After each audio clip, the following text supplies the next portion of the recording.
It more fun times of the year for the Pittsburgh Pirates last year, selecting Henry Davis, number 1 overall this year, not the number 1 overall pick. They have the number 4 overall pick. You can see the live ticker here on the bottom that will be featuring all of the picks as we are live.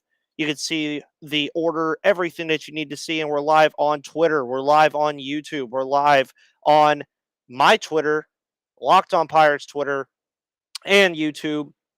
Come in, have a good time. The link will be up here shortly. It's going to be a very fun time. We may have a couple guests come in as well. We'll see if we do or not. But if we do, let's have a fun time, right? Got to. It's going to be really fun, I think, to end up seeing what the Pirates do here.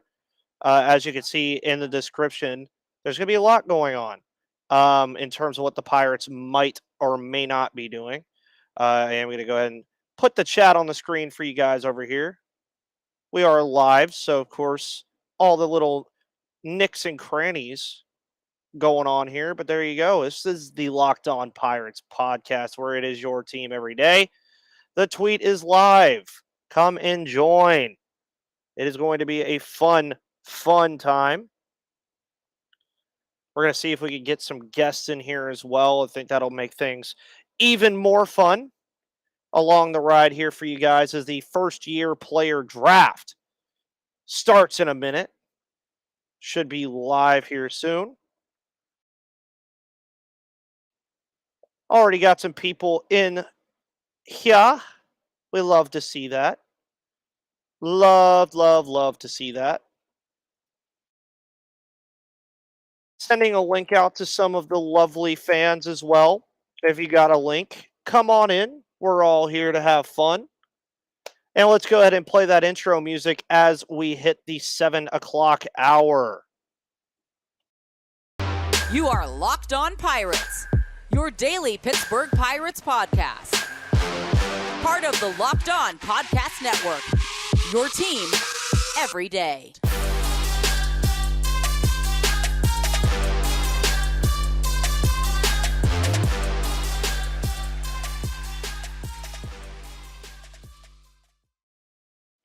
Alrighty, everybody. It is about that time. It is 7 o'clock Eastern here on the East Coast, obviously.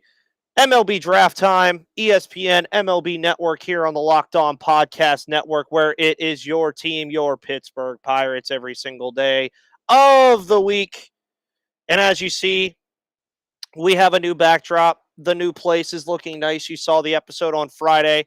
That was very fun with Mr. Paul Horton of Locked On Rockies. Of course, the Pirates absolutely destroyed the Rockies in that ninth inning today. Also, just 16 hits. Every batter had a hit in the game. O'Neal Cruz 4 strikeouts, but the RBI single near the end made things a little bit easier. Also, just trying to get my stream up for the first-year player draft, and there it is. We are ready. Guys, if you are here, let's get a Raise the Jelly Roger. I think things are going to be really fun tonight. As you can see, while we're waiting, by the way, lots of fun stuff here. We got the Pirates flag all the way up with some Pirates hats, IC Light box, Penguins logo, all that good stuff. It's going to be a fun time, I think, guys. I think we're going to really have a good time in here tonight. Yes, sir. Raise that Jolly Roger, baby. So sorry if you see me looking in this general direction. So the monitor and the screen that I have is right here. So that's where I'm going to be giving you live updates on the MLB Draft. Of course, as you see on the bottom ticker, the Orioles, Diamondbacks, Rangers ahead of the Pirates here for what appears to be a pretty set order, obviously, but also I believe they're doing all the compensation picks up to pick 32 this evening. MLB Draft, always a fun time to get ready. I am watching the ESPN broadcast. So one thing I do ask for you out of the chat is let's not spoil anything. Let's not do any of that stuff. I always don't like the spoilers. And thank you guys, by the way. We got five listeners in here. If we can hit double digits today, that'd be really fun. Of course, last year, a lot of people raved about this Pirates draft that they had last year. Henry Davis, who we could see as early as next year. Bubba Chandler, The Shohei Ohtani version of the Pittsburgh Pirates is there. Let's see if the Pirates can get 2 wins in one afternoon. Yeah, man. I will go ahead and say this now because I've been pretty close to the chest. If Brooks Lee is there, I'd love to take him. Turmar Johnson is another guy that I would love to see the Pirates also take. But we'll see what they decide to do here. Kyle Peterson on the ESPN panel here for the MLB Draft. Thank you all for coming in. Of course, tomorrow's episode will be with Gary Morgan. We're going to be talking about the pick more in depth. This is more of a live reaction to what the Pirates decide to do here in the first-year player draft. I'm actually really liking that they integrated this into All-Star Weekend. It actually looks pretty nice. It's a pretty nice little thing. So where is everybody watching from? I want to know where everybody's watching from. I want to know where we're going to get to hear the Pirates pick. I'm very, very, very excited to see where the Pirates pick is going to be. The legend himself, Jeff Passan, also out there in LA right now. The MLB Draft. Pirates moved to 39 and 54, by the way. Also, one of the better commentators out there, I believe, Jessica Mendoza, also doing some ESPN coverage for tonight's game. But you are getting the Locked On Podcast Network version. Also, later tonight, make sure you check out Lindsey Crosby of Locked On MLB Prospects and Jeff over at Locked On Guardians. They are going to be doing a very fun episode later at 9 o'clock Eastern time, which that's probably when I'll end this, is around that time, where we're going to talk about, or they'll talk about good picks, bad picks, where teams need to move from here, all that good stuff. But we are up to 8 listeners. We got Kegels Bagels listening from Charleston, South Carolina. Red Mamba 412 watching from Carrollton, Ohio. Got everybody out here. Man, there's some rumblings I'm hearing about the Pirates pick that I'm not going to be happy about, but we will see. The Orioles, of course, with the highest draft pool this year, the second largest in draft history, only behind the 2015 Astros. Diamondbacks at 15.1, Mets at 14, Pirates with the 4th highest at 13.07 in their pool, along with the Rockies, who they just beat today. This is going to be a fun one, guys. I think it's going to be fun. It's very up in the air, I think. The Pirates could go a couple different ways, it appears. I've seen Zach Neto be thrown into the fold a little bit. I've seen a couple different guys get thrown into this. And, of course, the top 5 on MLB.com. Drew Jones, Jackson Holliday, Elijah Green, Tamar Johnson, and Brooks Lee. I'm still high on the Tamar Johnson train. I think him and Cruz for the long haul would be a phenomenal pairing up the middle. Still not counting what happens with G1 Bay, Nick Gonzalez, Figueroa, Chavis, those guys. But Zach Neto apparently has been spending some time with the Pirates, so we'll see what happens there. See if anything nice and fun happens. I don't know. We'll see what ends up happening here. I don't know, dude. It's going to be fun. We're also 5 minutes after 7 o'clock, and no pick has been made yet, and Rob Manfred is also not here. So this is interesting. Sorry, guys. Just doing a little control here in the group chats.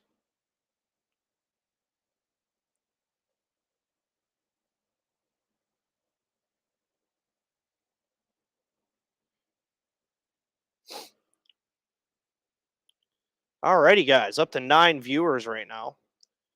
Think things are going to be very interesting. MLB Draft 2022.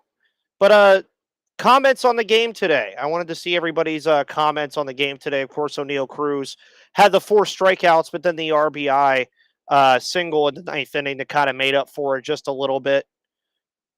And we are joined by the legend himself. Before we get started here, I already mentioned him earlier.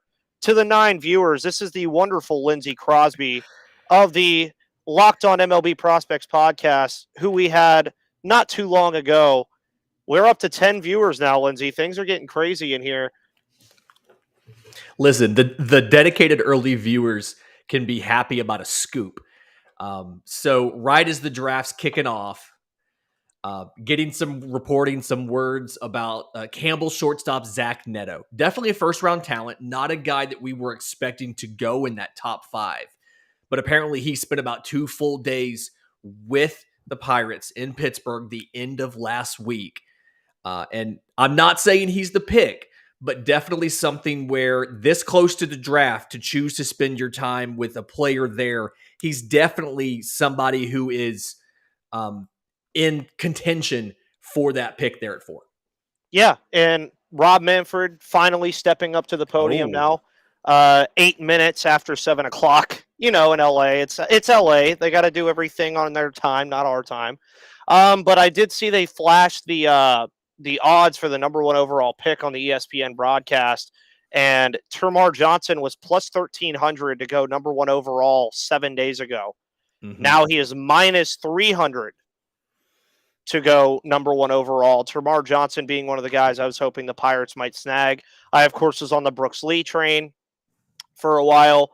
Last year, I was on the Marcelo Meyer train for a while, and they went Henry Davis, and I've been very happy with it, which I spoke about that a little bit already, about how a lot of people praised last year's Pirates draft. So how did you feel about the 2021 draft last year for Pittsburgh, and how do you think they can possibly do better than they did last year in this one?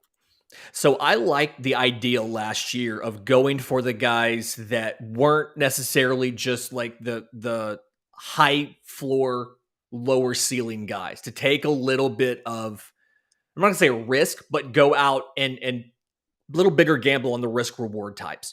I feel like the last couple drafts have been good at getting talent in the system, establishing higher level guys. And we're seeing now, as these guys are hitting the MLB level, you're getting a base level of production that's there. I feel like this is the draft where you can go out and take a couple big swings because you've got a base level of talent now where this team can be competitive. So go out, take a few big swings here, see if you can find, hit one lottery pick. And if that happens, you're in a much better place to compete for the division going forward.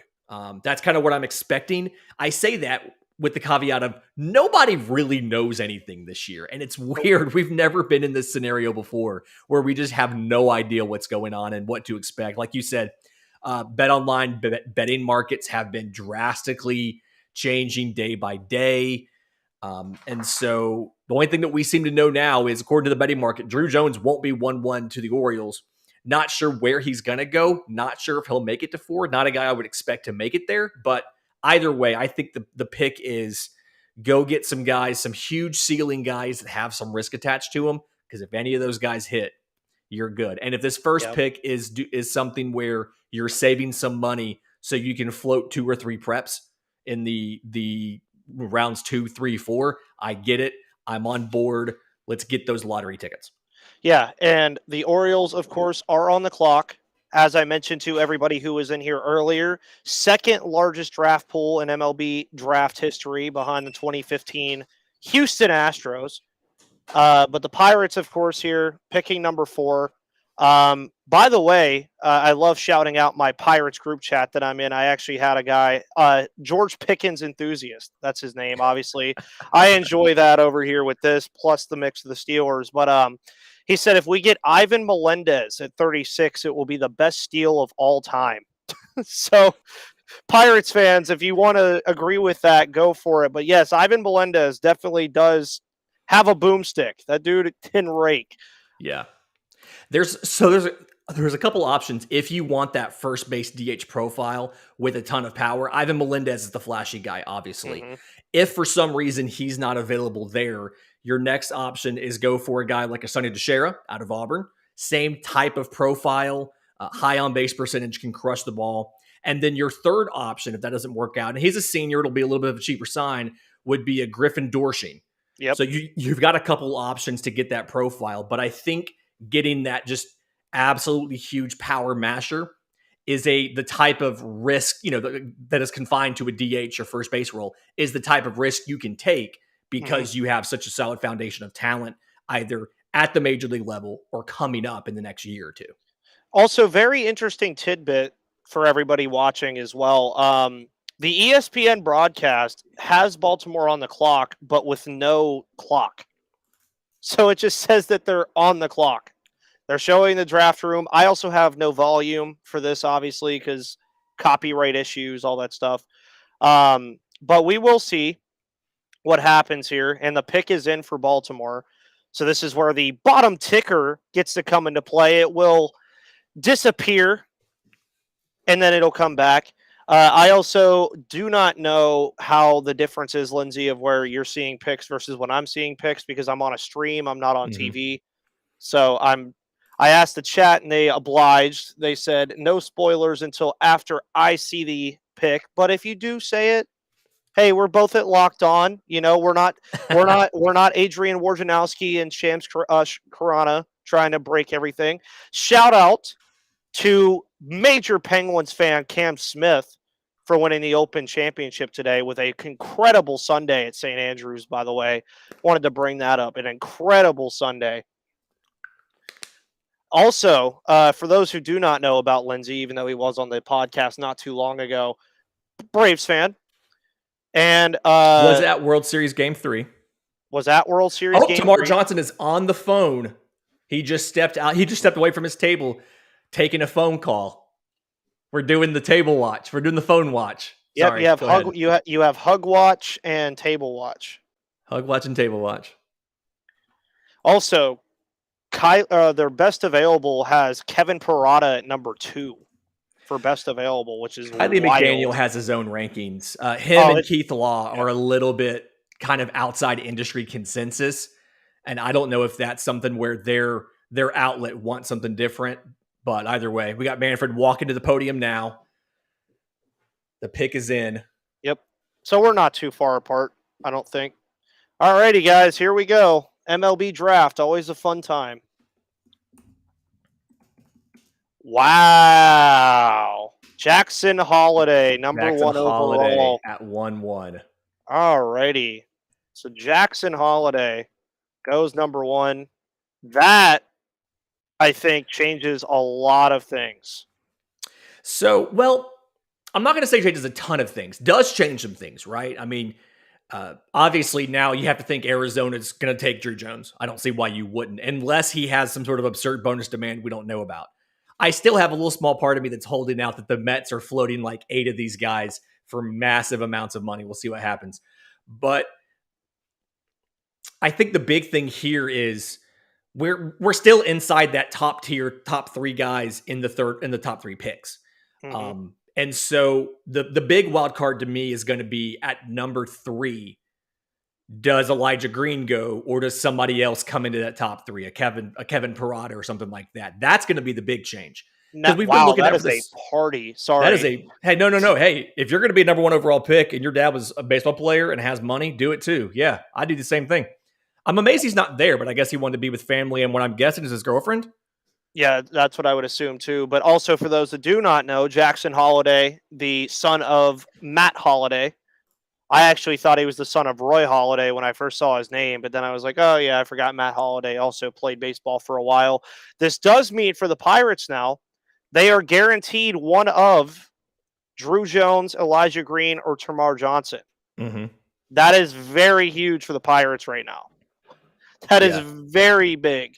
We have 11 viewers here. We've been live for about 19 minutes. Guys, as I said, you already said where you were kind of viewing from, listening from. We're live on Twitter and YouTube right now. As mentioned earlier, Lindsay will be going live over at Locked On MLB Prospects around 9 o'clock tonight to discuss the entire first round. I will probably be staying live through, I'd say, probably the first half of the draft. Gives us a little bit of time to talk about the pick for the Pirates, see what it molds into. And I think that one of the drawbacks from the MLB draft, from other drafts, is that you don't see these guys for a while. And also teams aren't drafting solely on need, realistically. Like, if a front office is drafting off of need in the MLB draft, it's probably not going to end well. Like we saw the Angels last year not take a position player at all the entire draft. Might throw people off, but, I mean, those guys are sprinkled all over the system right now. I'm sure and doing a really good job. Yeah, it's something where one, these guys are so far away from the big leagues, right? Like, I mean, it's going to be a lot of, like a lot of your college players, it's going to be 3 to 4 seasons. A lot of your prep guys, you're looking at 5. Mm-hmm. And so there's that facet. And so I always tell folks, don't even really look at position other than understanding if a guy is not one of the premium positions of shortstop, center field. So like if a guy like Tamar Johnson, the fact that he's even in contention being a second baseman versus a shortstop is because he has one of the best prep tools of the last decade. So that's kind of the situation that we're in. But nice. I'm going to mute you real quick. I have a phone call coming in that I think is about this draft. So go ahead. Throw me backstage real quick. I'm going to take this. Ooh. See, Lindsay out here getting the calls, baby. So, guys, who do we want to take at number 4, by the way? Who do you guys want to be the next Pittsburgh Pirate at number 4? I want to see everybody's thoughts on this. By the way, 14 viewers. You guys are doing absolutely phenomenal, killing it right now on this. I'm going to take a fun picture with you guys. Always love posting it. Always fun. All right. The Arizona Diamondbacks are on the clock.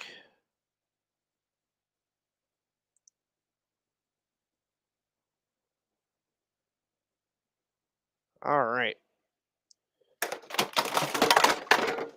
Whoa. Haha. Just had stuff fall. Things fall, I guess. All right. Well, thankfully, nothing terrible happened. Woo. That was not fun. Told you guys, it's live, man. Things go nuts. Ugh. Think we're good. Ah.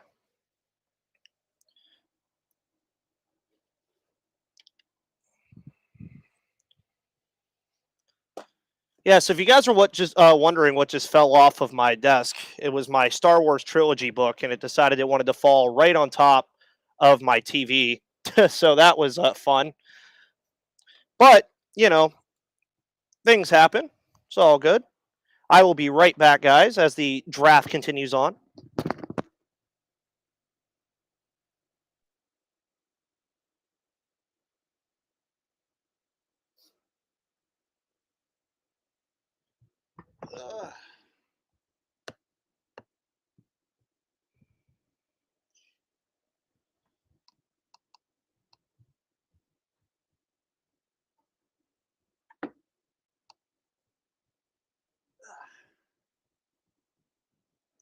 Also dropped my soda.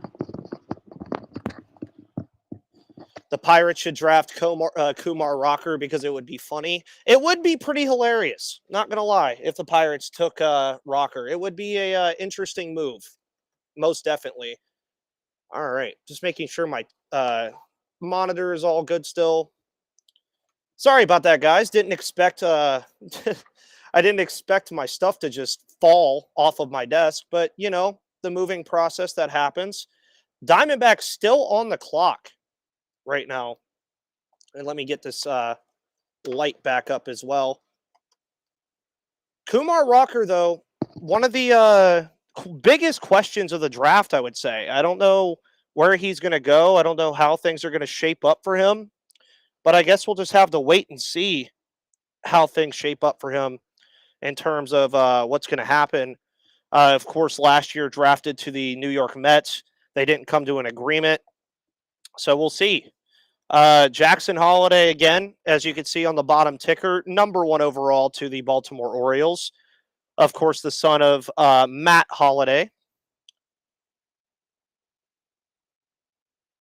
And we're slowly approaching the number 4 overall pick for the Pittsburgh Pirates.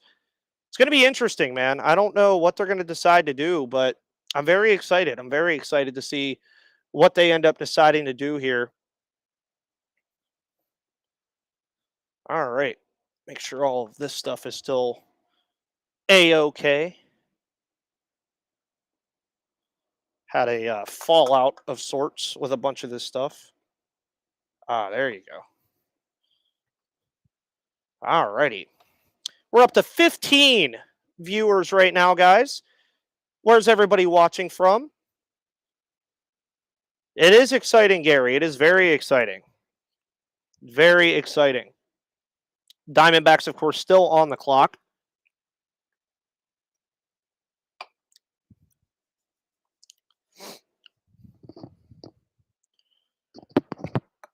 All righty.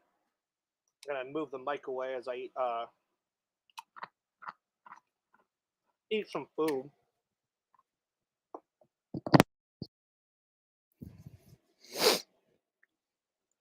Very interesting to see how this goes now. Of course, Lindsay giving some good insight. Again, he'll be on at 9 o'clock on Locked On MLB Prospects. I might be over there whenever that goes live as well. And the pick is in for the Diamondbacks. Again, who do you guys want to take? I really want to see everybody's opinion on who the Pirates should wheel and deal here at number 4.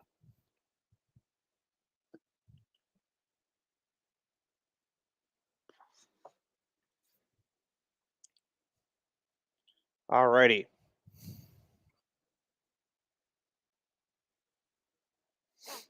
The pick is in for Arizona. Of course, the first NL West team to select here tonight in the beautiful city of Los Angeles.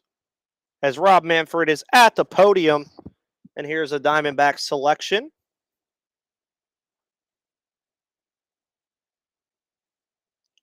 And they take Drew Jones. That is not surprising to me at all. I had Holiday and Jones mocked 2-1 the whole time. Drew Jones, of course, the former, also a high schooler out of Georgia, son of former Braves player Andrew Jones. 5-time All-Star. Very fun stuff.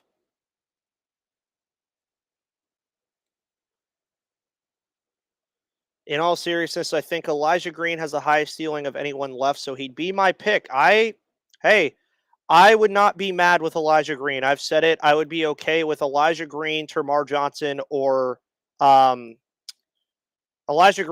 Johnson, or Brooks Lee. Those are the 3 guys that I think have the highest upside for the Pirates and that will be available. And no matter what Texas does here, if they take Green, Johnson, or Lee, no matter what they do here, 2 of those guys are available for the Pirates to take. Now, as Jeff Passan also just tweeted and said, there's significant buzz that Kumar Rocker will be going a lot higher than teams believed he would be coming into the draft. So that's a very interesting, another interesting dynamic to keep in mind about Kumar Rocker is a team is going to take him in the first round. I think Kumar Rocker is definitely gone in the first round. I know there was some buzz that he might fall out of the first round, but we'll see. I'm not entirely sure what happens here.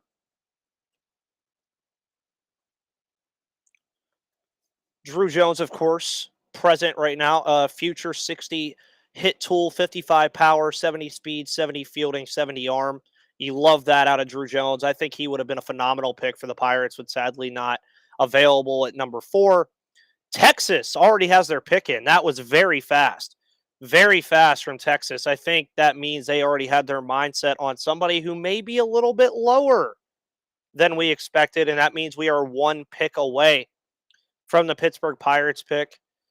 Brooks Lee's MLB comp. I don't know if they gave. I haven't seen his MLB comp, but let me see.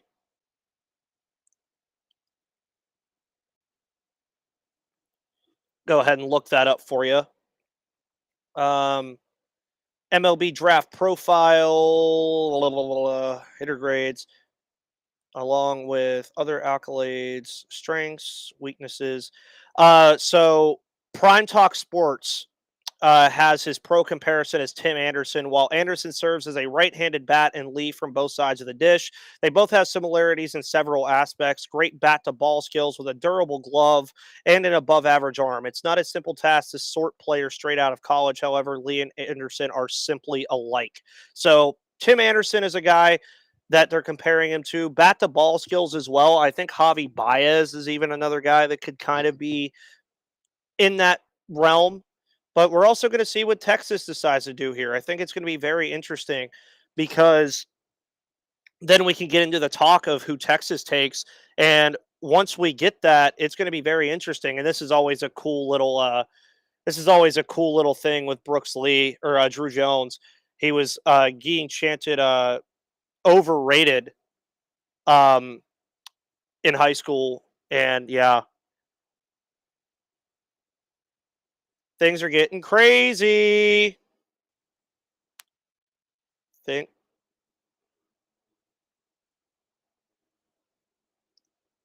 Things are getting crazy.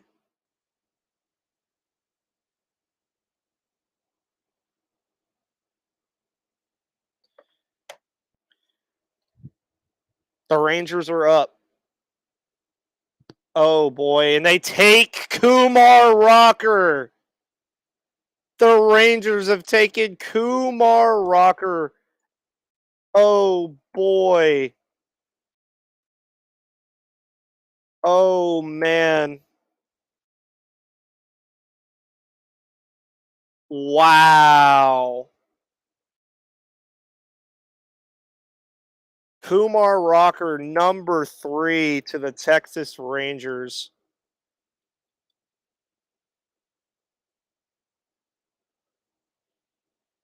That is insane. Played with the Tri-City Valley Cats recently. So they pair Jack Leiter with Kumar Rocker, the Vandy crew together again. That is the stuff of long term. So they pair Jack Leiter and Kumar Rocker. That is insane. Of course, the 2019 College World Series Most Outstanding Player. Last year, it seemed like the Pirates were going to end up taking him at number 1 until he fell off a little bit and Leiter emerged. But that is insane, dude. That is insane. That is so insane. Of course, his ERA never eclipsed over 3.25 in his collegiate career. And the Pirates are up, which means they now have the choice between Elijah Green. This is insane. They have the choice between Elijah Green, Turmar Johnson, Brooks Lee. Oh my. The Pirates have a chance to do something fun here, dude. So Tamar Johnson. So right now the Pirates have the 3rd, 4th, and 5th top guys on MLB.com's prospect list available to them to pick.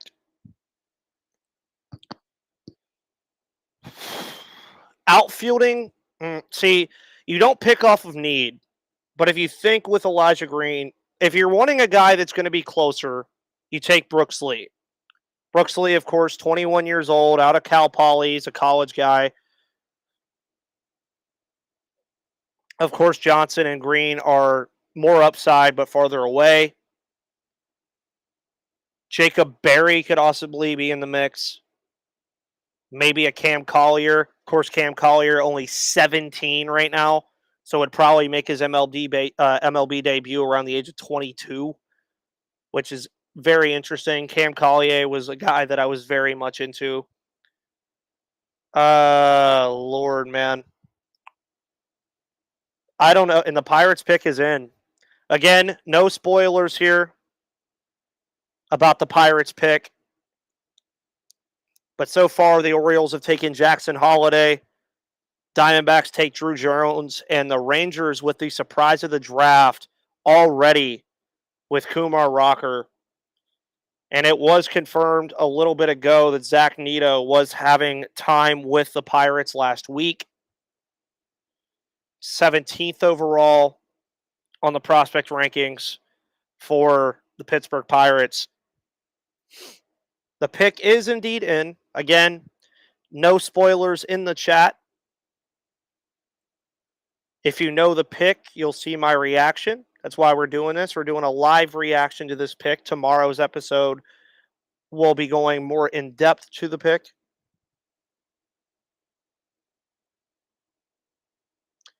Of course, our top prospects, Quinn Priester and O'Neal Cruz for the Pittsburgh Pirates. Turmar Johnson listed as the best available player. I'm also turning my phone over because I have notifications on, so I don't want to see who they take. This is going to be intriguing, guys. This is going to be very intriguing. Do the Pirates go underslot? As Lindsay rejoins us after I finally cleaned up the mess I made with everything. Kumar Rocker, dude.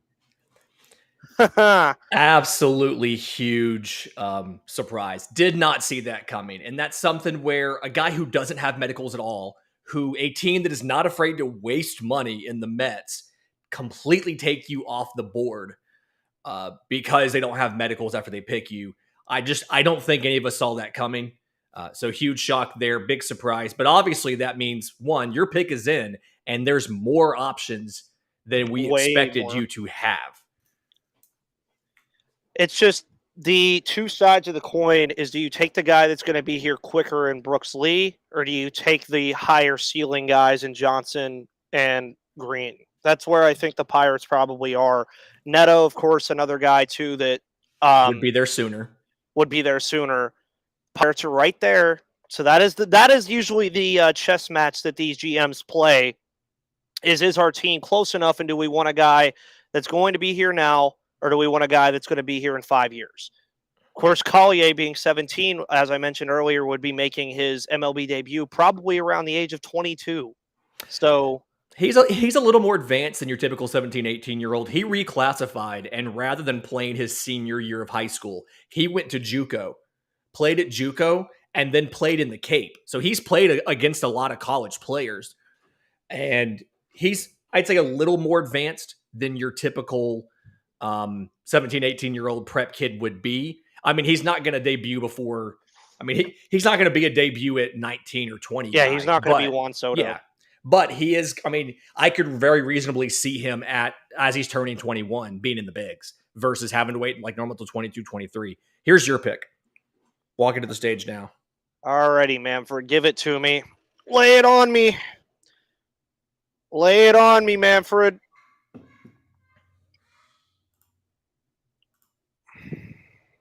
Tamar Johnson. Yes, sir. I got what I wanted, baby.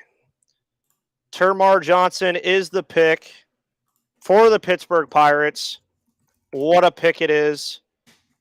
And boy, that is going to be something when he gets called up with O'Neal Cruz.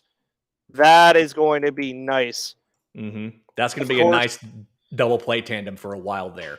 Just really unique prospect, and a guy who I think is, I mean, he's undoubtedly a second baseman. I mean, let's be clear. There's no he's listed as a shortstop on this broadcast. He is a second baseman, but again, one of the better prep hitters I've seen in probably the last decade.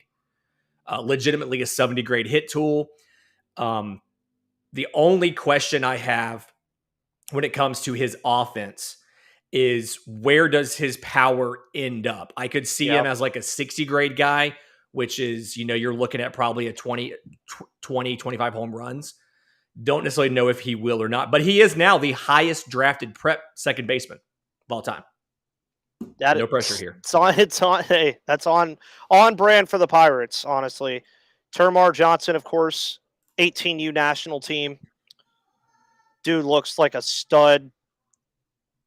I do think what you see here, I do think he's just about physically maxed out. So I don't think he'll get that much bigger or taller or stronger. I think this is pretty much who he's going to be physically. Not a huge guy, 5'8", 194. He might finish at like 5'9", 200 or so. It's probably his playing weight. But does remind me a lot as far as play style, the way he plays.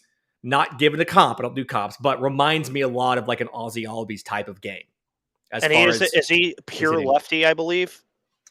He is pure lefty, yeah. So he does not have that switch hitting thing that Ozzie does, but just the way that he can generate power despite being a smaller guy as far as height and weight. And so speed's not like burner, but is good at stealing bases because of his awareness and his understanding of the game of baseball and his instincts. So play up a little bit despite his speed. And I think that his bat's going to have to carry him, obviously. I mean, he's the second baseman, and so a little bit of concern there, a little bit of risk there. But again, one of the better prep hitters I've seen in the last decade. I like this pick for y'all. ESPN just compared him to Rafael Devers. To Raffy Big Scoops. That's a big that's a big comp.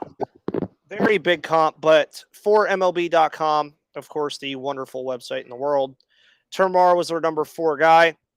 Scouting grades, 70 hit grade, 60 power, 50 run, 50 arm, 55 fielding, and 60 overall.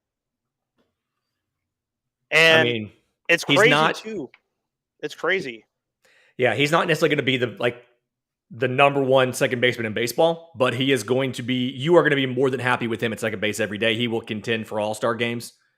And that is, I mean, at second base, take it. Be happy. Don't question the hit tool. I think too many people expected him to drop because they were overthinking the stature, the position, things like that. Doesn't matter. Boom. Take it. I'm seeing his swings, and I did look at some of his stuff beforehand, and I am liking what I see. And that was one thing that I think a lot of Pirates fans had concern with is the depth at the middle infield position in the system is already very high. But when you look at Kylie McDaniel scouting grade, 60 hit tool, 60 power tool, 45 speed, 50 fielding, 50 arm, 80, of course, being the highest on that scale. Him at second base, man, that sounds very nice. Another lefty bat as well, but also do not expect to see Turmar Johnson for a while. I believe he's 18 years old. Just turned 18. Yep. So, I mean, it's going to be a minute before we see him, but also based off of the upside that I'm seeing, he was one of the guys higher in the system on that point where he's saying, okay, this guy could be a generational talent. He has the tools to be it. And his bat to ball skills are very good. You love to see that. But as Lindsay said, top prep second baseman taken ever. And even Jeff Passan is talking to the guy too. So big deal. It's also funny. I don't think Jeff's used to interviewing guys that are shorter than him. Oh, y'all want to see a dead body? Oh yeah. Man. Yeah, no, I mean, it's just, I like the pick. I mean, it's one of those you've got middle infield prospects. Yeah, you've got, just don't overthink it. Take the great bat. Like you said, there is a realistic scenario there where he's a generational talent at second base just because how good the hit tool is. I do think Kylie Mcdaniel is a bit lower on the hit tool than a lot of us are. A lot of us have him as a 70 or so, but still, don't overthink it. Take him. Let's go. And I'm enjoying this, man. Like these past 2 drafts, especially with this, I think this is a win already. I really do. And it sounds like you're on the same boat. Now, whatever they do, the rest of the draft obviously is usually more important. Also for the Nationals, this is a very important pick because, every pick after the Pirates pick is always ridiculous. Yeah. So whoever the Nationals get will be wild. Big important thing to note here as well when it comes to the Tamar Johnson pick is it was rumored when we were having discussions about the Orioles at number 1 and Tamar Johnson was being considered in that. There was 2 reasons. The first one was how good the hit tool is. The second one was the fact that he was considered to have the lowest bonus demands of the prep players there that were in contention for the number 1 overall pick. So I do think this will give you guys the ability to be a little more aggressive with some high ceiling, low floor guys in rounds 3 and 4 and 5 and take some preps that would have made it to campus otherwise and convince them to stay, go pro with you. So I also do not have the sound on, but apparently during that interview with Jeff Passan, Turmar Johnson said he sees himself as the shortstop of this organization. Yeah, moving forward. So I mean, I'm sure he does, and that's the best thing to say, but I mean, I don't necessarily think it's going to happen, but I get it. You want the confidence. I'd rather a guy be like, yeah, I'm playing short, even though he's not, than saying, there's no way I can stick it short. I'll have to move to second, but that's cool. I'm excited to be the second baseman in the future. Yeah, and also, I mean, that's also, again, goes back to confidence. I mean, if you're saying that and O'Neal Cruz is the future shortstop of this team, it's that's kind of wild. Also, apparently, an MLB scout told their pipeline. This is a quote from them, not me. A scout told MLB Prospects Pipeline that the Pirates draft pick Turmar Johnson is a combination of Wade Boggs and Vladimir Guerrero. As a hitter, Boggs' eye, Vladdy's bat. If that comes to be true, Pirates fans, you will be very pleased with this selection. But again, player comps, especially in the sport of baseball, to me, are always just, they're not fruitful because there's just so many guys that profile the same way. I mean, you could probably say Turmar Johnson is a mix of Ozzy Albies, Jose Altuve, and any other short guy like Tony Kemp because of his size and how they swing the bat. Yeah. One of the common comps we're seeing this year is Spencer Jones of Vandy is the next Aaron Judge. And it's because he's 6'7". Their games are significantly different, but they're both 6'7". So it's like, yeah, he's the next Aaron Judge. The Yankees should draft him. I'm like, well, I don't know. Not in the first round, they shouldn't, but same thing. And that's part of the issue with baseball comps is there's so many players involved. I mean, 600 players will be drafted the next 3 days. And then another probably 500 or 600 will be signed to minor league deal. Probably about 400 actually, but still. So there's so many guys involved. We can't always get the comps right. And guys were just like, all right, he's a second baseman. He's short. He's a good hitter. He's an Ozzy Altuve guy. I don't necessarily see the bat of Vlad. I see the bat of Vlad Guerrero in the contact ability, the ability to go get a ball anywhere in the zone or out of the zone and put wood on it. I don't necessarily see the power, but I do see the ability to make contact with the ball any pitch. And so I'll give him that. But that's the main reason why I don't do a ton of comps is because everybody's like, oh man, Vlad Guerrero's bat. Well, not Vlad Guerrero's power. Let's back it up a bit there. So yeah, his bat, sure. But is he smacking the ball into the Allegheny every single time he hits it? No. But what does everybody think about the Tamar Johnson pick? The 22 viewers that we have here. Very fun time. I'm enjoying this a lot already. You guys have been awesome with the view count. You guys have been awesome liking everything on Twitter. Of course, I already went and followed Turmar Johnson. Very happy for him. And also of note in that conversation as well, he did say whatever the organization wants me to play is what I'll play. So he said he sees himself as the shortstop, but of course, you're not going to turn down the idea, I don't think, I don't think you're going to turn down the idea of having Termarr Johnson and O'Neal Cruz in the same middle infield. Also, Jake Krause, MLB, of course, love Jake. The Pirates made their first pick with an eye towards Tomorrow. Oh, that's clever. Also, Red Mamba says great pick. Travis says rocker. Wow, wow, wow. Yeah, man. Jackson Holiday, Drew Jones, Kumar Rocker, and Tamar Johnson. Top 4. My top 5 mock was not too far off. Did you have Kumar up there? No, I had Jones and Holiday going 1-2, but it was just flipped. Brooks Lee going 3, Termarr to the Pirates at 4, and Elijah Green at 5. So if Elijah Green hits at 5, I got 4 out of the 5 right, which is not exactly that hard to do because, I mean, everybody kind of had the idea of who the top 5 guys were, but the Nationals are even an interesting case now because the Soto news comes out and you're going to get this huge haul. So you're adding to this already as Manfred is announcing the selection. I've had Kevin Parada go into Washington for a while, but let's see what happens here. The 5th pick. And I went 4 for 5. It's crazy. Elijah Green. Wow. Elijah Green goes number 5 overall. And I can already see the tweets now. The very, very first thing that I think, my reaction is, did anything change with the Juan Soto news? Is that why they tendered another contract offer later last week? Because they wanted to know one way or the other before they got to the draft because they believed in Elijah Green and his ability to, you can't replace Juan Soto, but to one day have an impact similar to Juan Soto's impact.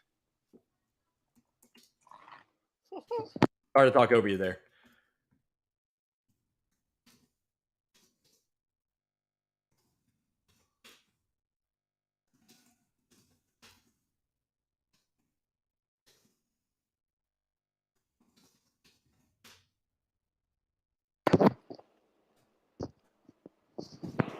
I'm liking what I see.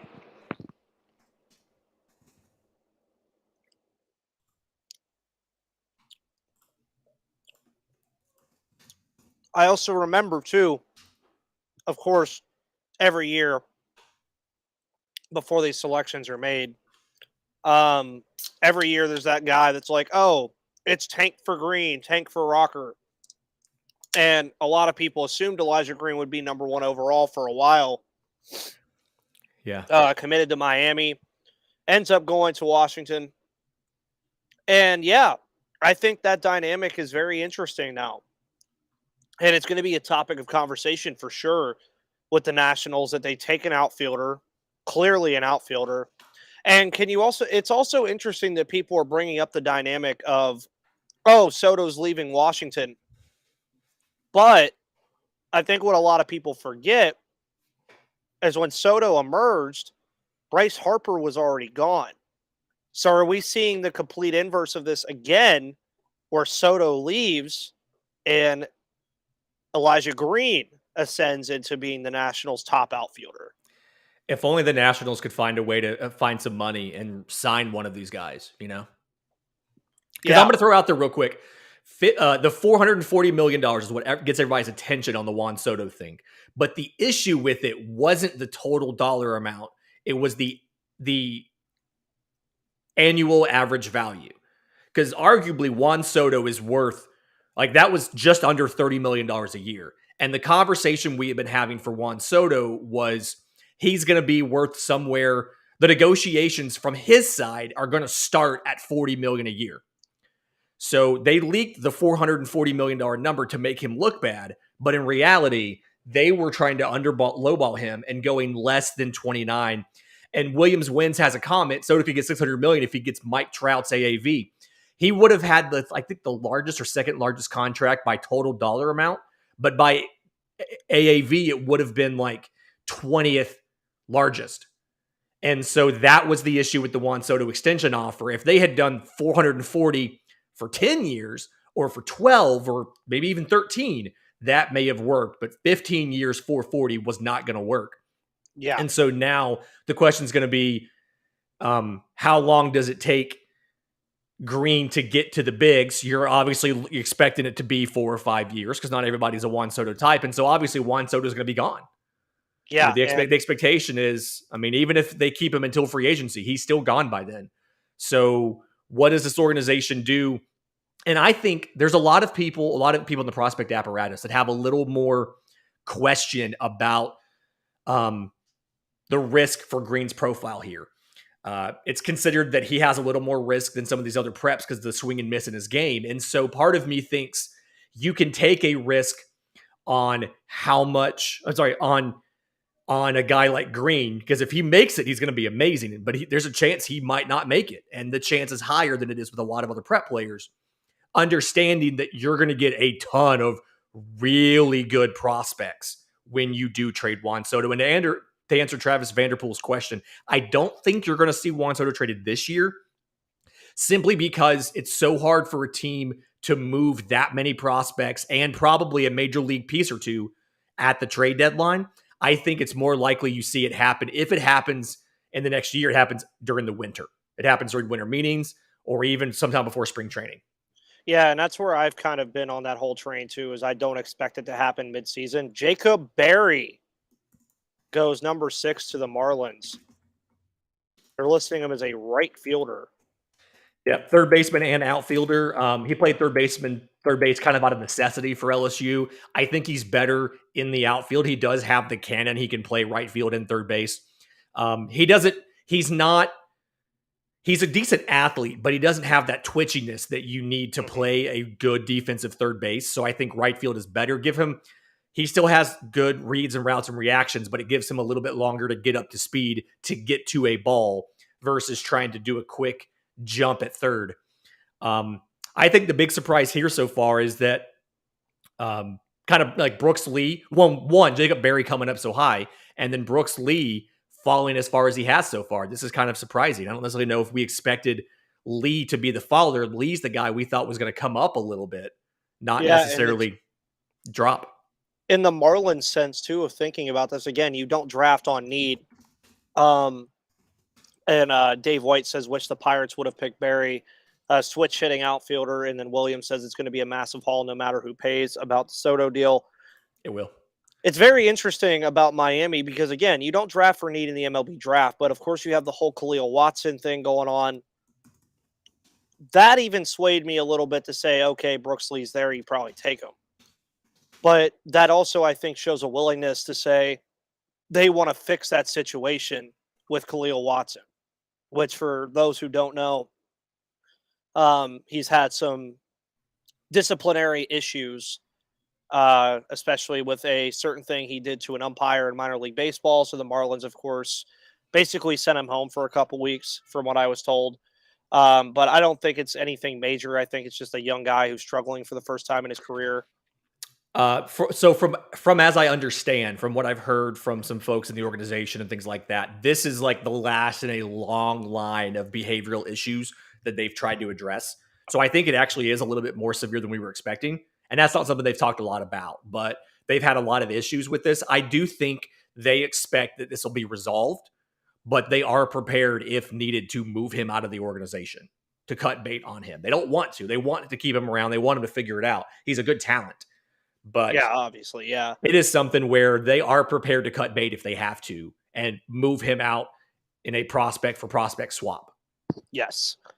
So, and that would be interesting too, because I mean, hey, Pittsburgh. Quick update. Kumar Rocker, part of the reason that draft was made there, $2 million under slot. They saved some money there at the number 3 overall pick. He made more money than he would have made in his slot last year with the Mets. And the Rangers saved $2 million there. That's even more interesting. Well, if you think about it, the underslot deal, I mean, he has no college eligibility. He just spent a year playing independent frontier ball. I mean, I get it. I get him going underslot a little bit. Like, I kind of figured it would have happened. Yeah. Also, Dave says with Soto, how many teams actually have the elite prospects to get him? The O's, the Pirates, and the Marlins can't pay him, so take away those 3. Okay. I definitely think the Yankees are there. They have to be. I mean, Jashawn Dominguez, Oswaldo Peraza, Volpe, Waldachuk, Gill. They can pay him. Yeah. If you go to Locked On MLB Prospects on YouTube. There was last month, I did a whole episode with Josh Neighbors, host of Locked On Nationals, where we go through, we talk about the teams that have the money, like you don't have a ton of contracts when Soto's a free agent to sign him to an extension. We talk about the teams that have the prospect capital to make a deal. And then we actually look at some sample packages and what they would look like. So go back and check out the episode. But it's not a huge list, but you're right. The Dodgers are in there. Surprisingly, they don't have a ton of money in the future. They have a couple contracts. They've got Freeman, obviously, and Betts, but not a ton of money going out in the future. The Yankees are one. I think I had a Blue Jays proposal in there. Would have been tough. They probably couldn't do that and keep Vlad, but they could go out there and make the deal. So Yankees were in that conversation as well. I'm not quite sure how that works out with Judge and Soto. I really feel like if they can't re-sign Judge, the Yankees are the favorite to trade for Soto. But then where does Aaron Judge go?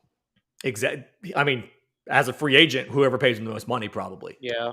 But either way, great episode. So, Dave, if you want more about which teams can do it, me and the host of Locked On National sat down for 40 minutes and went over it. It's in the podcast feed.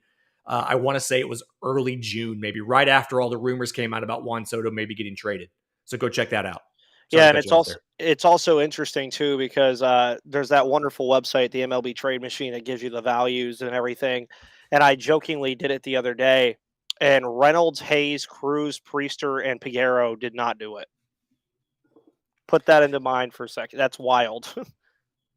Cade Horton goes to Chicago. We talked about Cade Horton having helium. I did not think he had top 10 helium. That is amazing. Also, we had the question, would we get a pitcher in the top 10? We honestly did not know. Cade Horton, top 7. I'm a little stunned right now, honestly. That is a wow. And for the Cubs, I mean, it kind of makes sense. I don't know much about the Cubs system. I do try to keep track of the NL systems or NL Central systems a lot, but from what I would know, I don't think I've heard that they have like the craziest pitching prospects right now. I know, of course, their top two guys are Pete Crow Armstrong and Brennan Davis. Like that's like the two unquestioned top guys who are both outfielders. Yeah, the big thing behind Kate Horton is, so going over my notes here, he had Tommy John in 2021. Obviously, no 2020 season. And so in his collegiate career, he's pitched 53 and 2/3 innings. And I think that is the big shocker. Now, last year, he didn't actually pitch until the end of March. He was playing third base to start the year off for Oklahoma, if that kind of tells you anything. But in the postseason in Omaha, 5 appearances, 31 innings pitched, 2.61 ERA with 49 strikeouts. He's a really good pitcher. We just don't necessarily have the track record for us to project him in the top 10. But he went from not being on draft boards in April, not being on draft boards at all in April, draft eligible sophomore, to top 10 pick off the strength of really one postseason run. It's amazing. So he's the Joe Burrow of this draft. Shot up the boards in half a season. Yeah. Travis says we need a Locked On Cubs ASAP. We have a Locked On Cubs? I think we just filled the slot. We just hired 2 guys to do the show. Yeah, because we lost the last host. So we just hired 2 guys to do the show. They're live. I think they've been live now about, not right this second. I think the show's been live about 2 weeks now or a week and a half. Love those I'm guys. going on there soon. Yeah, love the Cubs guys. Always love talking to the rival teams. Now with Minnesota, I think it'd be really cool of them because Parada is still on the board. I think taking Parada would actually be kind of cool. Just because, of course, you have the dynamic of having Gary Sanchez, right? Yeah, they have Sanchez. Now, contractual control on Sanchez. Off the top of my head, I'm not sure exactly when he becomes a free agent. But something where the question with Parada, I'm not convinced Parada is going to stick at catcher. It's one of those things where offensively he's amazing. He's gotten better over this last year at Georgia Tech, but the arm is significantly below average. And it's something where framing's okay. If we go to automated balls and strikes, that won't even matter. That's his best skill defensively is pitch framing, and that may not matter. But blocking, he's okay. Like I'd say he's right now below average. I think he could improve to average. His arm is significantly below average, and at best is going to improve to fringe. So Sanchez is a free agent after this year. Oh man, that is yeah. I don't think those 2 guys would overlap at all. I think either even if you re-sign Sanchez, I think that Parada is going to end up probably moving to first base or DH simply because defensively he just doesn't necessarily have it. Thanks, Dave, for the update. Yeah, and Gary Morgan, our wonderful friend, regular Monday guest as well. Folks, we've been in a deep rebuild for a while. How can we still be assuming picks are immediately replacing other top 100 prospects? Give this time. Look at it as a talent bucket. 2 of them, one full of bats, one full of arms. Yeah, the goal is to have as many players in the bucket as possible, right? And not every single guy that you draft is a guy that you or not every person in your organization, somebody that you expect them to work out. So there's some of the minor league prospects that I interview, because I like to talk to the guys in like A ball and high A ball and rookie ball and stuff versus the big name prospects that everybody wants. Now, very interesting, real quick to go back. Jake Krause in the Pirates release about their selection for Johnson. Despite him being listed as a second baseman on draft boards for long-term expectations, the Pirates have him at his natural shortstop position, and general manager Ben Cherington said he could make an impact at a premium position. That is very interesting, because does that mean we get the O'Neal Cruz to the outfield move?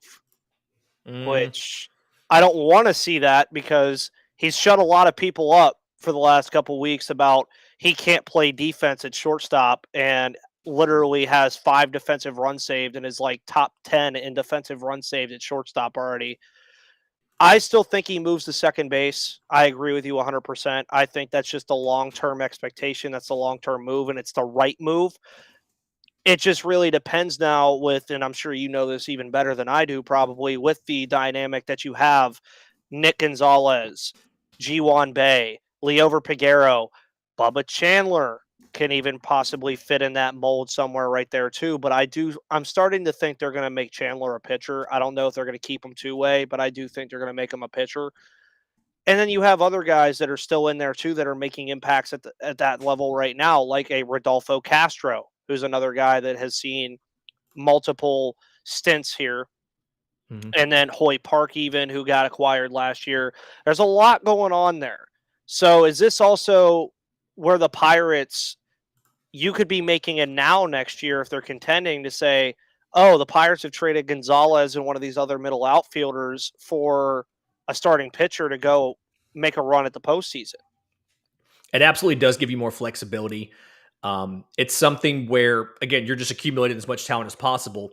And theoretically, more better than other teams do about which guys are or not going to work out. And so you have an internal thing of this guy's expendable versus this is a guy that we want to build around. And what a lot of front offices do is they put these guys into tiers, right?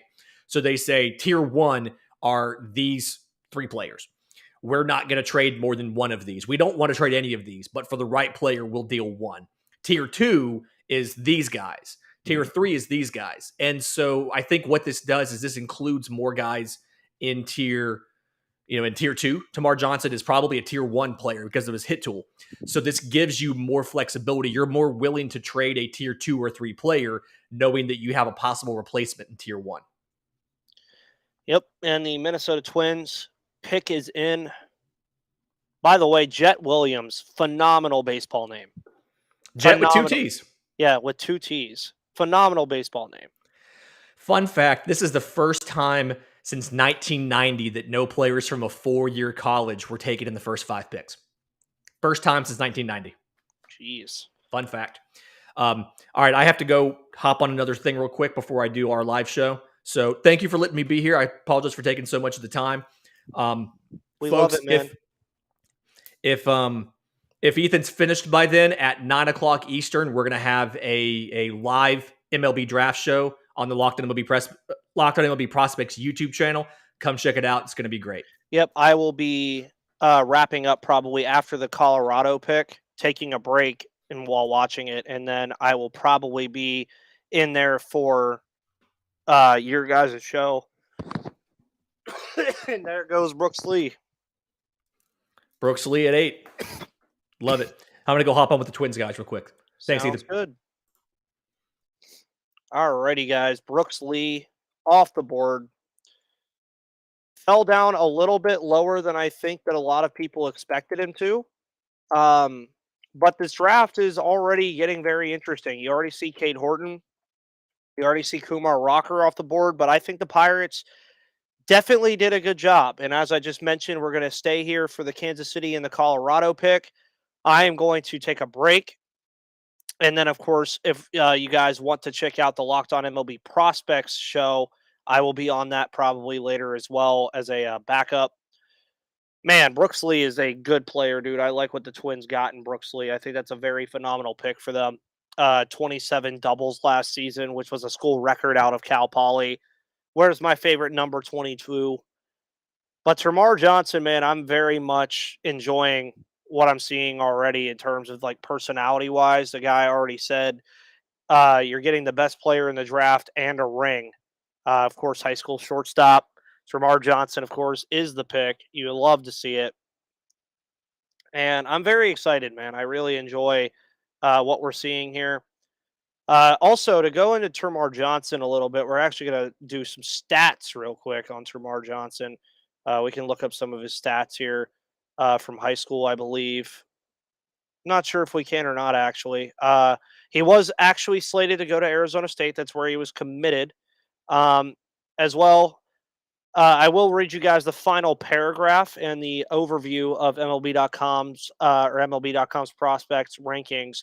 A shortstop in high school, Johnson will change positions as a pro because his quickness and arm are more average than plus. His hands work well in the field as well and at the plate, and he profiles best at second base, where he should be at least a solid defender. So that's what you like to hear for the Pirates. It seems like his hit tool is very good.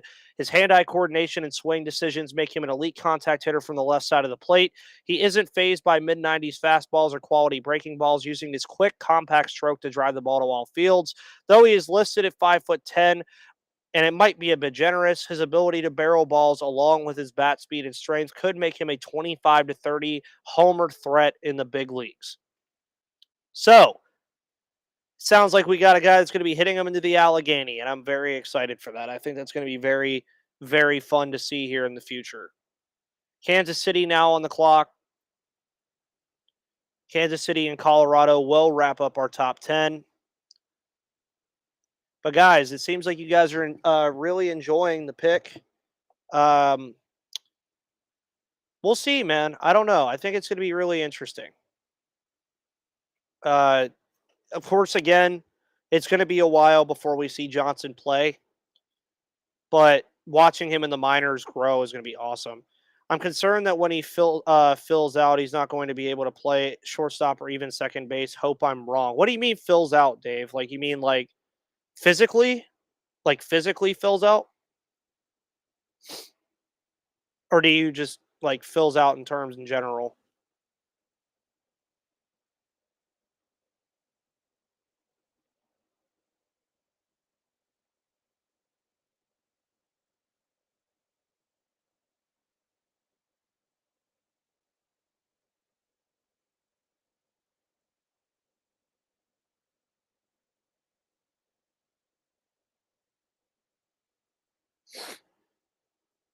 It's also very intriguing too, because we're already seeing the Twitter dynamic of what happens with Peguero and Gonzalez now. As Kansas City's selection is in, and Gavin Cross out of Virginia Tech is the pick for the Royals. Dave, from what I've heard about Turmar Johnson, because he was the guy that I wanted for the longest, it appears that he's already kind of filled out. I don't know if that's completely true, but I think he's already kind of filled out in terms of his figure, his body. Hopefully he has, because if he has, I think that'll be better suited for him for the future. Gavin Cross, though, the pick here at number 9 for Kansas City. Golden Spikes Award finalist. Virginia Tech Hokie. As Colorado, who the Pirates beat today 8-3, will be rounding out the top 10. And after that, we will be heading out.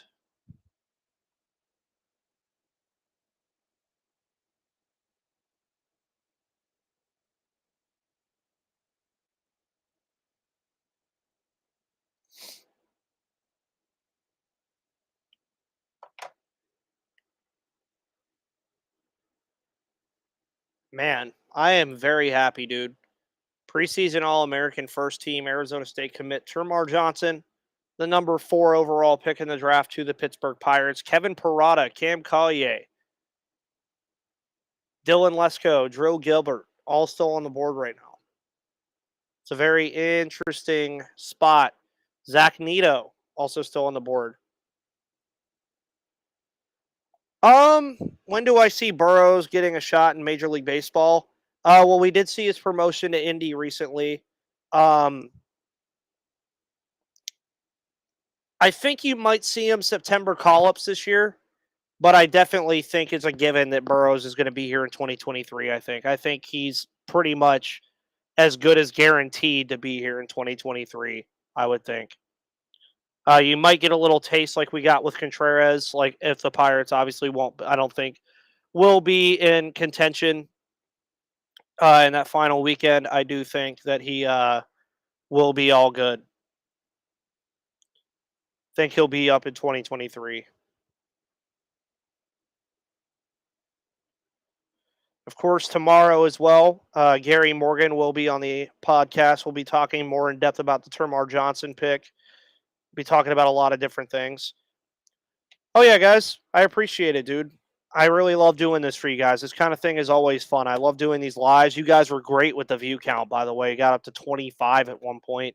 Lindsay's also great. But again, I will be dropping the link to the Locked On MLB Prospects live stream that will be going live at 9. So I will make sure that I drop that for you guys and get that rolling. So we'll see what Colorado decides to do. And I'm going to hide this. Yeah, I'm already thinking about that pick too, Dave. And I'm also off tomorrow. So I will definitely still be on this. Alrighty, the Rockies select Gabriel Hughes out of Gonzaga. Another pitcher. It's very interesting for Colorado to even select a pitcher. But guys, that was the top 10. About an hour and 15 minutes of streaming with you guys. Got to see Tamar Johnson get selected. Thank you all so much for tuning in. And you know what? We're going to play the intro again before we head out. You are Locked On Pirates, your daily Pittsburgh Pirates podcast. Part of the Locked On Podcast Network, your team every day.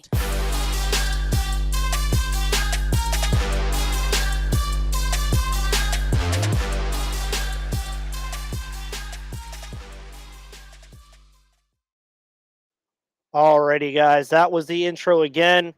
Thank you all for tuning in to this. I think you guys enjoyed it a lot. I enjoyed it a lot. I'm very, very happy with the turnout. The Pirates select Turmar Johnson at number 4. Be sure to check out tomorrow when me and Gary go fully in depth about this, talk about the All-Star break, talk about some trades, talk about everything going on in the world of the Pittsburgh Pirates. Thank you so much. And my name is Ethan Smith, the host of the Locked On Pirates podcast, and I will see you guys on the flip side.